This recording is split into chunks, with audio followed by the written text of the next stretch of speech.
Well, out goes another Sunderland manager.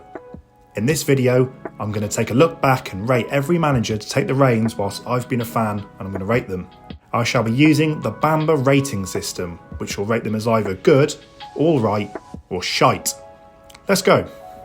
Reid took over Sunderland whilst battling relegation in the First Division. The following season we won the league. Now, although we were relegated from the Premier League in the club's debut season there, this was followed up by a third place finish and ultimately playoff final heartbreak at the hands of Charlton. However, that might have been a blessing in disguise for the club, as we were promoted with 105 points the following season. Momentum kept building as we then achieved 2 consecutive 7th placed finishes in the Premier League, just missing out on European football. Unfortunately, maintaining momentum is harder than building it, and the success fizzled out. A 17th place finish was followed by a poor start to the 02-03 season, which saw Reid sacked after nearly 8 years in charge. I have to rate Reid as good, of course. Replacing Reid came FA Technical Director Howard Wilkinson. Legend has it that Bob Murray approached Wilkinson for advice on who to hire, and Wilkinson instead convinced Murray to hire him. It was shit advice, as Sunderland could only muster 2 wins under Sergeant Wilco on their way to a 19-point finish. I rate Wilkinson as shite. I mean, he was terrible. Mick McCarthy came in towards the end of the 02-03 season with relegation an absolute certainty. This gave him time to settle in and get to work rebuilding. He almost managed this in his first full season, falling short in the playoffs against Crystal Palace. The 04-05 season, however, was the highlight of his Sunderland tenure, leading the club to the inaugural Coca-Cola Championship title. He was dismissed with just 10 games to go of the 05 season, with relegation once again an absolute certainty. This was, however, not really Mick McCarthy's fault, as owner Bob Murray simply didn't have the fortune to fund Sunderland in the Premier League when the money was blowing up. Now, this wouldn't be a problem for long. Mick gets an alright rating from me. He did well to get the club back up, but bigger issues at the club hampered his tenure. In 2006, former player Niall Quinn put together the Drummondville Consortium to take over Sunderland AFC. Once the deal was finalised, Quinn took over as chairman and manager. His 6 games in charge were a total disaster, with the lowest low coming in a League Cup defeat against Bury. Quinn knew he needed to hire a manager to re-energise the squad. In his final game, a home win against West Brom, a figure from Quinn's past looked on from the stands. I'll rate Quinn's tenure as alright, just because it wasn't... No one really knows, was he a caretaker or not? I think he was permanent, but he had the balls to admit it wasn't working, so for that I'll give him alright. By 2006, we were just 4 years removed from the infamous Saipan incident where Roy Keane verbally annihilated Mick McCarthy. Niall Quinn publicly supported McCarthy, so when Keane and Quinn put their differences aside and Keane took over as Sunderland manager, it shocked the world. This was a fascinating appointment. With Keane's reputation for taking no shit, how would he fare as a manager? Well, the answer is really bloody good. Along with his trademark honest interviews, leaving players behind when they were late for the bus, he instilled a new discipline that looked like it had been missing for years. The players looked like they would run through a brick wall for Roy, and they never gave up. The club climbed the table throughout the campaign, clinching the title on the final day of the season in a 5-0 win at Kenilworth Road. His achievements earned him the Championship Manager of the Year in his debut season. The Premier League awaited. Sunderland's 2 previous Premier League campaigns mustered a pathetic 34 points between them. Yet with Roy, there was an air of optimism among the fans. This optimism was boosted in the season opener against Tottenham, when this wanker scored a last-minute winner to seal the 3 points. The season wasn't without its ups and downs. A 7-1 defeat at Everton, a derby defeat at St James's Park, they were pretty bleak, but numerous last-minute winning goals saw a team greater than the sum of its parts manage to stay up, finishing 15th, an unbelievable achievement. 2008 saw another change of ownership, with billionaire Ellis Short taking over. Frictions between him and Keane, coupled with a poor start, saw Keane leave in November 2008. I loved Roy Keane's time at Sunderland. It was just a shame the way it ended.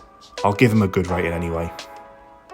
Initially only hired as a caretaker, a 4-0 win against West Brom followed by a 4-1 win away at Hull saw Ricky Sprazier given the job on a permanent basis. Though it almost seemed like he was reluctant and not really comfortable with the job. he managed to keep the club up on the final day of the season, immediately announcing that he was stepping down. A nice bloke who got the job done. I'll rate him as alright. Steve Bruce was hired in July 2009. In his first season at Sunderland, despite a run of 14 games without a win, Bruce led the Black Cats to a 13th place finish in the Premier League. The following year, he managed to guide the club to a 10th place finish, something he still bangs on about to this day. It all fell apart from there on in though, and in November he was sacked after just 2 wins all season. He used every excuse under the sun, including our 1-0 derby loss, as the reason for fans turning on him, which was total rubbish. We lost 5-1 to the Gravy Guzzlers the year before, but that was amidst a good run of form, including a 3-0 win at Stamford Bridge. The 1-0 defeat to Newcastle this season was one of many, and therein lay the problem. Now, I should give Bruce an alright rating, but because of how much of a knob he acted on when he was sacked, I will rate him as shite. I'm not bitter. Oh, Martin. It seemed like an appointment years in the making, and for the first 9 games it seemed like an appointment made in heaven. 7 wins out of 9, the team were playing like a Champions League side. This was coupled with an FA Cup run that felt like it was leading to Wembley. It all fell apart in the quarter-final replay against Everton, which can be summed up simply by showing you a photo of this man. Things deteriorated from there, with O'Neill presiding over some of the most boring football ever witnessed at Sunderland.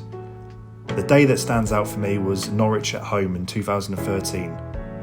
We should have had one sent off, but didn't. They did have one sent off who shouldn't. We also had a penalty that we shouldn't have, and they should have had a penalty. The ref was absolutely assisting us that day, and yet against 10 men at home, O'Neill plays for the draw. He held on a little bit longer, but his sacking was not long after this. I'll rate O'Neill as alright. Started off great, ended horrifically. Balanced itself out. When Paolo Di Canio was appointed, there was much uncertainty amongst fans. Many were worried about his lack of experience managing at the top, but were also encouraged by his desire to make the players work harder and get them fitter. After 3 games, it looked like he had galvanised the squad. Unfortunately, he just went a bit too far with it all. Reports came out about unrest amongst players, with draconian measures implemented at the academy, including first-team players not being allowed to speak to staff and being controlled on what foods they can consume. This reportedly led to a mutiny, with the club forced to sack Di Canio 7 games into the 13-14 season. I'm going to rate Di Canio as shite. He had good ideas, but he ran the place a bit like a dictator. And that ain't good, is it? In October 2013, it was reported that Gus Poyet was to take over as Sunderland manager, becoming the first Uruguayan manager in the Premier League in the process. Gus instilled a real identity in our football, playing a really exciting style which played off as we reached the 2014 League Cup final. We gave a really great account of ourselves against Man City that day. They went on to win the Premier League as well. It all went wrong for Gus after the 8-0 defeat to Southampton. I was at that one. His tactics from there on in just seemed to get more defensive, and the exciting football was gone. He was eventually sacked in 2015 after a run of poor results. I will rate Gus as good. Dick Advocat joined the club in March 2015, initially on an interim basis. A 0-0 draw away at Arsenal towards the end of the season secured our safety, and visibly moved Advocat, who was pictured in tears after the final whistle. Sunderland finished the season in 16th place, and Dick Advocat declined an offer to extend his stay, and he left on the 26th of May. I'll rate Dick as good. But wait.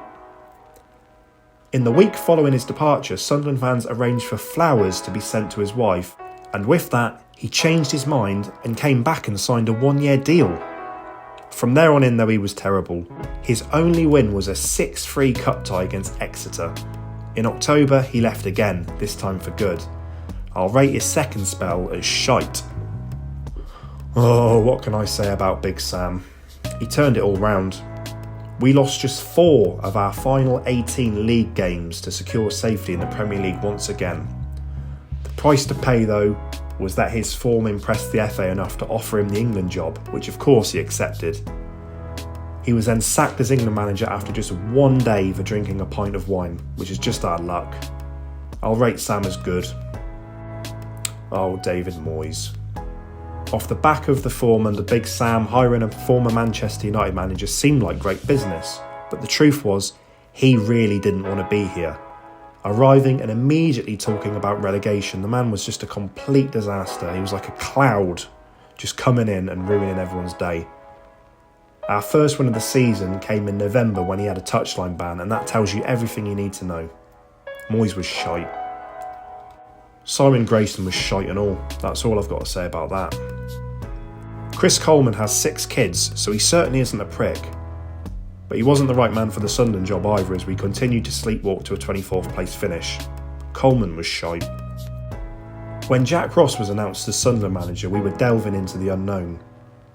In League One, we were signing lower league players, and lower league manager was to be expected, but to poach the St Mirren manager was a sad indictment of our position at the time. Was Ross going to prove to be a young, promising manager? And he presented himself well, he spoke with confidence, and he did look like a good find to begin with. However, his promise of not drawing many games came back to haunt him, with 1-1 becoming our go-to result. With 2 Wembley defeats, both seemingly defending the lead and then going on to lose, meant the fans lost confidence in him. In October 2019, the board lost confidence in him as well, and he was sacked after just over a year in charge. I'll rate Ross 1-1. No, I can't even go there. Shite. Next. Oh, another one. Well, I'll give it to Lee Johnson. He certainly improved things after the disaster that was and he led us to a Wembley win. But he also led us to a 6-0 defeat to Bolton, a 5-1 defeat to Rotherham, a 4-0 defeat to Portsmouth. The list goes on. Our defence was always an issue that he couldn't fix. I'll rate Lee Johnson as alright, purely for Wembley. Alex Neil arrived in February 2022 and over the following months fixed the issues at the back and got us playing exactly how you need to fight your way out of League One. And after 4 years, we finally gained promotion. Neil was a hero on Wearside at this point, but he suddenly left us for Stoke City, attending their game whilst we had a game at Norwich, leaving us right in the lurch. Now, I'll rate him as good for getting us out the league, but he is a snake. Here we go, Uncle Tony Mowbray. Perhaps the nicest man to ever manage Sunderland. He was popular with the fans, he was popular with the players, and he got us playing the best looking football I have ever seen Sunderland play. Exciting to watch and getting the job done. In our first season back in the Championship, we finished 6th. We couldn't quite get promoted, but wow, what an impact Tony made. We were in and around the playoffs throughout his second season until he was sacked in December after a bad run of results. I'll rate Tony as good. I really liked him, I didn't want him to go, I miss him being here, and I hope he recovers and returns to Birmingham as soon as possible. Michael Beale. Replacing a popular man like Mowbray was a tall order, but this appointment was a total disaster. Hired in the lead up to a cup draw against Newcastle, which was totally botched, both on and off the pitch. Tensions were at the highest I remember for a long time, and Beale took the brunt of it. He managed just 12 games, with his tenure coming to an end with a handshake snub and a phantom Twitter account. I can't rate it anything other than shite, though I do feel sorry for him.